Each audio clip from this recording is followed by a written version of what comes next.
கர்த்தர் முன்பதாக இன்றைய வசனம் யோவான் 9ஆம் அதிகாரம் 3ஆம் வசனம். இயேசு பிரேதமாக அது இவன் செய்த பாவம் அல்ல, இவனை பெற்றவர்கள் செய்த பாவம் அல்ல, தேவனுடைய கிரியைகள் இவனிடத்தில் வெளிப்படும் பொருட்டு இப்படி பிறந்தான்.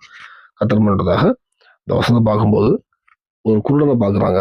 அப்ப ஒரு சீஷர்கள் கேட்கறாங்க, அந்த குருடனா பிறந்தது யார் செய்த பாவம் அப்படின்னு கேட்கறாங்க. இவன் செய்த பாவமா இல்ல இவங்க பெற்றோர் செய்த பாவமா? எதனால அவன் குருடனா பிறந்தான்? ஒரு குறை வந்துருது இல்ல, உலக ரீதியான மக்கள் மத்தியில ஒரு குறை வந்துருது. இது காரணம் என்ன பாவம் அப்படின்னு கேட்கும்போது இயேசு சொல்வாரு, இது இவன் செய்த பாவம் அல்ல, இவனோட பெற்றோர் செய்த பாவம் அல்ல, தேவனோட கிரியைகள் இவன் வெளிப்படும்போது நடந்து சொல்வாரு. அதாவது இப்போ அவன் ஒருத்தன் அவனோட அற்புதம் பெறணும்னா அவன் நார்மலா தான் அந்த அற்புதம் பெறுவான், தேவையே இல்லை. ஒரு குருடனா இருக்கும்போது தான் அங்க ஒரு அற்புதம் தேவைப்படுது. கர்த்தர் எனக்கு கண்ணை கொடுத்தாரு, பார்வை கொடுத்தாருன்னு தேவனை உயர்த்துறான். தேவனுடைய கிரியை அவன் வெளிப்படுறதுக்கு அவனுக்கு ஒரு குறைவு தேவைப்படுது. இப்ப குறைவே இல்லை, அவன் கண் நல்லா இருக்குன்னா அவன் அந்த அற்புதம் எப்படி பெற முடியும்?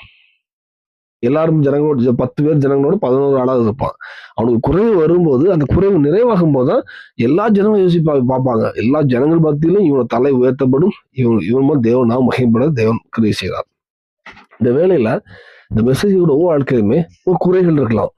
அது நம்ம தேவ கிரியை வெளிப்படுத்த எதுவாக இருக்கலாம். அது என்ன குறையா இருக்கலாம். இப்போ சிலவங்களுக்கு இப்போ உள்ள விலைவாசி வீடு எல்லாம் நிலங்கள் வீடு ஜாஸ்தி ஆயிட்டு வீடு வாங்க முடியாதுன்னு இருப்பாங்க. இவங்களால வாங்கவே முடியாதுன்னு இருக்கலாம்.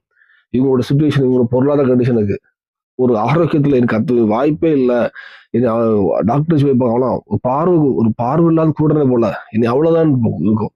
எந்த ஒரு கண்டிஷனும் எந்த ஒரு விஷயமும் இனி அவ்வளவுதான் இருக்க இடத்துல ஒரு குறைவா இருக்கும்போது அங்க தேவன் கிரியை செய்யும் போது நீங்க உங்க தலை உயர்த்தப்படும் போது அது தேவன் உங்கள் மூலம் தேவனா மகிமைப்படும்.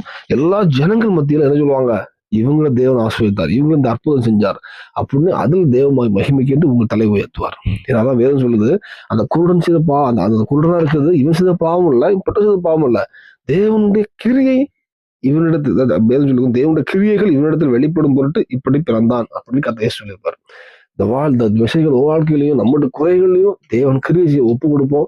நம்முடைய பாவங்கள் ஏதாவது அதை மட்டும் மன்னிப்பு கேட்போம். ஆனா நம்முடைய கிரியைகள் தேவன் கிரியை செய்வார்.